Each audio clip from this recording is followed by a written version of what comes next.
بسم اللہ الرحمن الرحیم۔ جی ویورز، کیسے ہیں آپ لوگ؟ امید ہے آپ سب لوگ خیریت سے ہوں گے۔ جی اب ہم پڑھنے جا رہے ہیں جدید اردو نثر، جس کے ذیلی موضوعات ہیں خاکہ، سفر نامہ، مضمون اور انشائیہ۔ جی تو اس لیکچر میں ہم بات کریں گے خاکہ پر، تو آئیے سٹارٹ لیتے ہیں۔ شعر اور نثر کی مختلف قسموں میں ایک کو دوسرے سے ممیز کرنے والی لکیر بعض اوقات بہت صاف اور واضح نہیں ہوتی۔ ایک صنف کے علاقے میں دوسری صنف کا عمل دخل بھی جاری رہتا ہے، حیت اور مواد دونوں کی سطح پر۔ اسی لیے کچھ صنفوں کی ایسی تعریف جو قطعی اور معین قرار دی جا سکے ابھی تک دریافت نہیں ہو سکی۔ خاکہ نگاری کے سلسلے میں بھی یہی صورتحال درپیش ہے۔ ایک باضابطہ اور خود کفیل صنف کی حیثیت سے خاکہ نگاری کی روایت بہت پرانی نہیں ہے۔ یہی وجہ ہے کہ خاکہ نگاری اور سوانحی مضمون یا اس قسم کی تحریر جس میں کسی شخص کی ادبی، تہذیبی، فنی، سیاسی، سماجی خدمات پر روشنی ڈالی گئی ہو، ان میں بہت سے لکھنے والے فرق نہیں کرتے۔ خاکہ نگاری نہ تو سوانحی مضمون ہے، نہ زندگی کے کسی شعبے میں جو موضوع بننے والی شخصیت کے کارناموں کی تفصیل۔ خاکہ نگاری تاریخ اور تخیل سے یکساں تعلق رکھتی ہے۔ لکھنے والا جب کسی شخصیت کو موضوع بناتا ہے تو واقعات، سوانح، خارجی مشاہدات کے ساتھ ساتھ اپنے تاثرات و قیاسات سے بھی مدد لیتا ہے۔ اس لیے خاکہ ایک جیتی جاگتی حقیقی شخصیت کی تصویر ہوتے ہوئے بھی افسانے جیسی دلکشی اور دلچسپی کا سامان رکھتا ہے، اور پڑھنے والا اسے گویا کہ بیک وقت واقعے کے طور پر بھی پڑھتا ہے اور کہانی کے طور پر بھی۔ چنانچہ ایک کامیاب خاکہ جو اس صنف کے تقاضوں سے ہم آہنگ ہو، ہمارے فکر اور ہمارے احساسات دونوں سے رشتہ قائم کرتا ہے۔ اس صنف کے فکری مطالبات تخلیقی بھی ہو سکتے ہیں اور تحقیقی بھی۔ انتظار حسین نے کسی موقع پر کہا تھا کہ خاکہ نگار کا قلم ایسی شخصیتوں پر خوب رواں ہوتا ہے جو غیر رسمی ہوں یا جن میں کوئی نہ کوئی ٹیڑھ شامل ہو۔ عام قسم کے لوگ جن کی زندگی ایک بندھے ٹکے معمول کے مطابق گزر رہی ہو، جس میں کوئی انوکھی اور عجیب بات نہ ہو جو ہماری حیرتوں کو جگانے کی طاقت سے خالی ہوں، ان کے خاکے لکھنا آسان نہیں ہوتا۔ ہر زبان کے ادب میں سب سے اچھے خاکے وہی سمجھے جاتے ہیں جن کا تعلق بے ڈھنگی، مرکز سے کھسکی ہوئی، قدرے اول جلول شخصیتوں سے ہو، یا پھر غیر معمولی کارنامے انجام دینے والے، ہمارے جذباتی اور ذہنی زندگی پر اثر انداز ہونے والے لوگوں کے خاکے۔ اپنے ہیرو کی روزمرہ زندگی، اس کی معمولی سے معمولی بات، اس کو پیش آنے والے سیدھے سادے واقعات میں بھی ہماری عقیدت کشش انگیز اور حیرت آمیز رنگ ڈھونڈ نکالتی ہے۔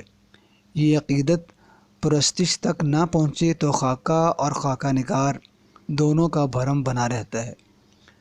مگر باکمال لکھنے والوں نے بظاہر عام اور غیر دلچسپ دکھائی دینے والی شخصیتوں کے بھی ایسے خاکے لکھے ہیں جو ہماری بصیرتوں، ہمارے احساسات، ہماری فکر اور ہمارے جذبات کو کسی نہ کسی طرح اپنے حصار میں لے لیتے ہیں۔ مانوس حقیقتیں غیر مانوس بن جاتی ہیں اور عام انسانی اوصاف غیر معمولی نظر آنے لگتے ہیں۔ کامیاب خاکہ نگار وہ ہے جس کی آستین میں روشنی کا سیلاب چھپا ہوا ہو، اور جو واقعات کی اوپری پرت کے نیچے معمولات کے ہجوم میں کھوئی ہوئی ایسی حقیقتوں کو بھی اپنی گرفت میں لے سکے جن تک عام لکھنے والوں کی نگاہ پہنچتی ہی نہیں۔ اسی لیے ہر اچھا خاکہ ایک دریافت ہوتا ہے۔ کسی کہانی یا شعر کی طرح ہم اس کے واسطے سے زندگی کی کسی عام سچائی تک پہنچنے کے بعد بھی یہ محسوس کرتے ہیں کہ اس سچائی کو ہم نے آج ایک نئے زاویے سے دیکھا ہے، اور یہ کہ معنی کی ایک نئی جہت ہم پر روشن ہوئی ہے۔ خاکہ نگار کا رویہ موضوع بننے والی شخصیت کی طرف سوانح نگار کے رویے سے اس معاملے میں مختلف ہوتا ہے کہ اس کی توجہ تصویر کے چند نمایاں نقطوں پر مرکوز ہوتی ہے۔ وہ نہ تو اس شخصیت سے منسوب ہر واقعے کی تفصیل میں جاتا ہے، نہ شخصیت کے ہر پہلو کا احاطہ کرتا ہے۔ اس کی نظر انتخابی ہوتی ہے۔ وہ جہاں تہاں سے چند واقعات، شخصیت کے چند پہلوؤں تک اپنے آپ کو محدود کر لیتا ہے اور انہی واقعات اور پہلوؤں کی مدد سے ایسی تصویر بناتا ہے جو ادھوری نہ لگے۔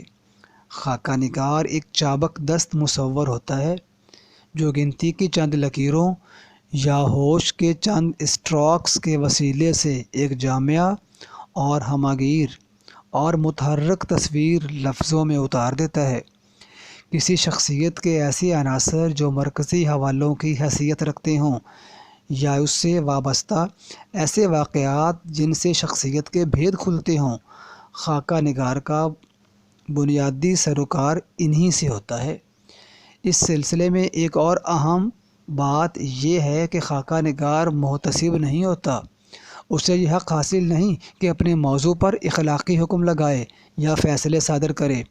اسے افسانہ نگار کی طرح اپنے موضوع کی طرف خاصا رواداری کا رویہ اپنانا پڑتا ہے تاکہ اس کی بنائی ہوئی تصویر کسی ترمیم و اضافے کے بغیر جیسی کہ ہے اسی شکل میں سامنے آئے۔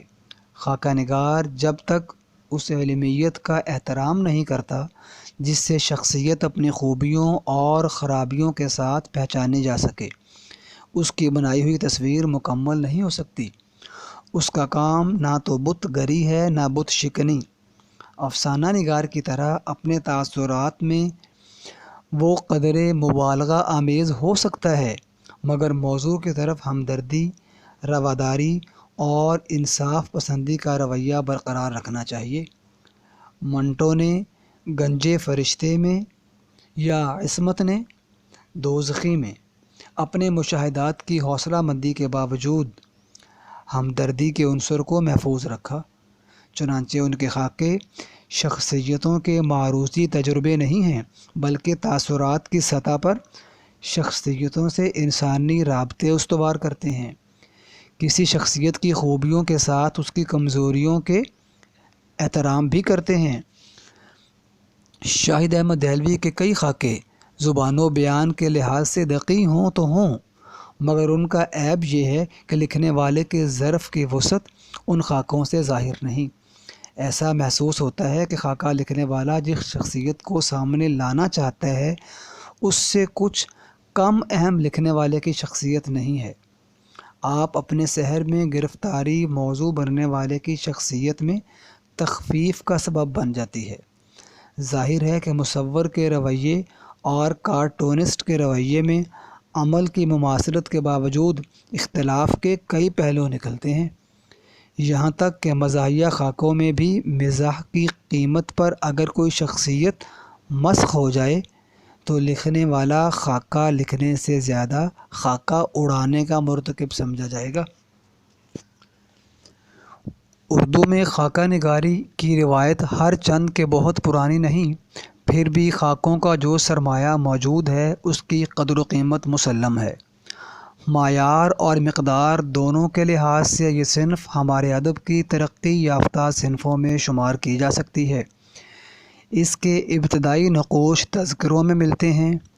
18ویں صدی کے وسط سے جب تذکرہ نگاروں نے اردو شعراء کے حالات پر توجہ شروع کی، ان میں جا بجا ایسے بیانات دکھائی دیتے ہیں جن سے شاعروں کے کلام سے قطع نظر ان کی شخصیت کا ایک دھندلا ادھورا عکس بھی سامنے آتا ہے۔ خاص طور پر میر صاحب کے نکات الشعراء میں ایک زمانے تک اردو شاعروں کے تذکرے فارسی میں لکھے جاتے رہے، مگر جس طرح ہم اردو تنقید کے اولین نقوش انہی تذکروں میں دریافت کرتے ہیں، اسی طرح خاکہ نگاری کی روایت پر نظر ڈالتے وقت بھی ہمارا ذہن سب سے پہلے تذکروں کی طرف جاتا ہے۔ وقت کی قلت کے باعث تمام تفاصیل اس طرح بیان کرنا غیر ضروری ہے آپ لوگ جو اہم پوائنٹس نوٹ کرنا چاہیں، تحریر کا امیج ڈال دیا گیا ہے، آپ یہاں سے خود نوٹ کر سکتے ہیں۔ میں چند ضروری گزارشات مزید دہرانا چاہوں گا۔ خاکہ نگاری نے بہت مختصر مدت میں جو معنی خیز مقبولیت اور ترقی حاصل کی ہے، اس سے اندازہ ہوتا ہے کہ یہ صنف پڑھنے والوں کو متاثر کرنے کی کیسی زبردست صلاحیت رکھتی ہے۔ اب صورتحال یہ ہے کہ نثر کی وہ صنعتیں جن سے خاکہ نگاری کی روایت نے فیض اٹھایا، معیار یا مقدار کے لحاظ سے خاکہ نگاری پر سبقت کا دعویٰ نہیں کر سکتی۔ ایک خود مکتفی اور قائم بذات صنف کے طور پر خاکہ نگاری کی روایت اردو ادب میں اب خاصی مستحکم ہو چکی ہے۔ مزاحیہ اور سنجیدہ دونوں سطحوں پر اردو میں خاکہ نگاری کا سرمایہ وسیع بھی ہے اور متنوع بھی۔ ہمارے ادیبوں میں خاکہ نگاری سے شغف بہت عام رہا ہے۔ کسی نے کہا تھا، ادب کا بنیادی سروکار انسان کو سمجھنا ہے۔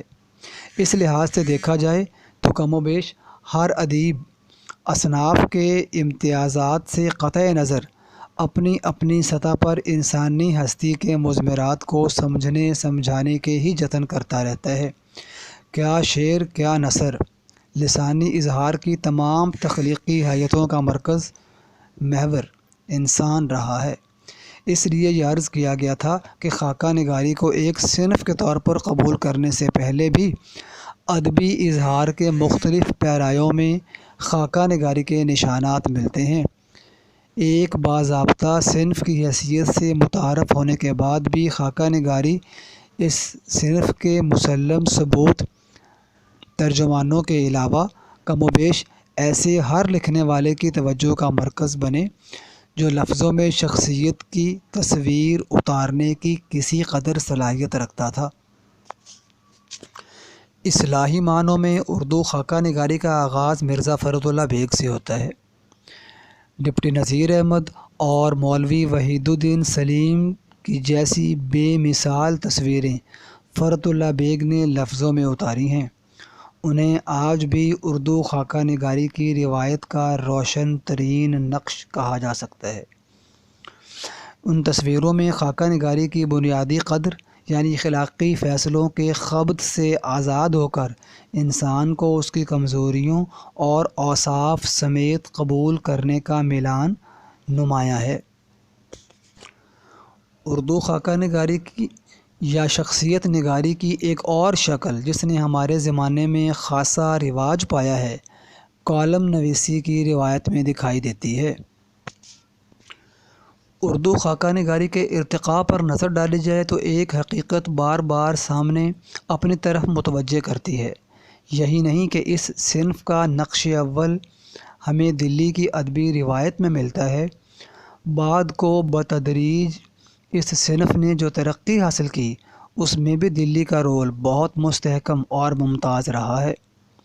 محمد حسین آزاد، فرد اللہ بیگ سے لے کر ہمارے اپنے عہد تک خاکہ نگاری کی صنف کسی نہ کسی دلی والے کے حوالے سے بھی پہچانی جاتی رہی ہے۔ اس کا ایک سبب شاید یہ بھی ہے کہ سب سے زیادہ کہانیاں اور تصویریں ایسوں کی میراث ہیں جن کے پاس سب سے زیادہ یادیں ہوں۔ دلی ایک شہر ہی نہیں، مختلف زبانوں کی بساط پر سانس لیتا ہوا ایک کردار بھی ہے، اور اس کردار کا اپنا ایک چہرہ ہے جو الگ سے پہچانا جاتا ہے۔ اس شناخت کے وسیلے بھی کئی ہیں۔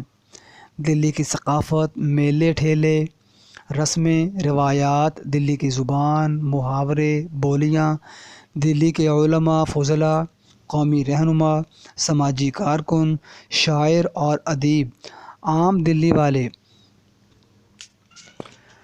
چنانچہ مجموعی طور پر ہم کہہ سکتے ہیں کہ اس نے سارا کلچر اپنے اندر سمیٹا ہوا ہے۔ اس طرح دلی سے وابستہ ادیبوں کی خاکہ نگاری افراد کے ساتھ ساتھ کچھ اقدار اور ادوار کی تصویر کشی سے بھی تعبیر کی جا سکتی ہے۔ اس روایت سے دلی کی زبان، بولی ٹھولی، محاورے اور لہجے، دلی کی ثقافت اور تہذیب، اس کے علاوہ دلی کی پرپیچ اور کئی زمانوں کے اسرار سے بھری ہوئی فضا میں سانس لینے والے چند افراد، ان سب تک رسائی کا راستہ نکلتا ہے۔ جی ویورز، اس لیکچر میں ہم نے سیکھا خاکہ کیا ہے، خاکہ نگاری کیا ہے، اور اس کی روایت کہاں سے شروع ہوئی اور ہم تک کیسے پہنچی۔ آج کے لیے اتنا ہی، ملتے ہیں اگلے لیکچر کے ساتھ۔ مجھے اجازت دیجیے، اللہ حافظ۔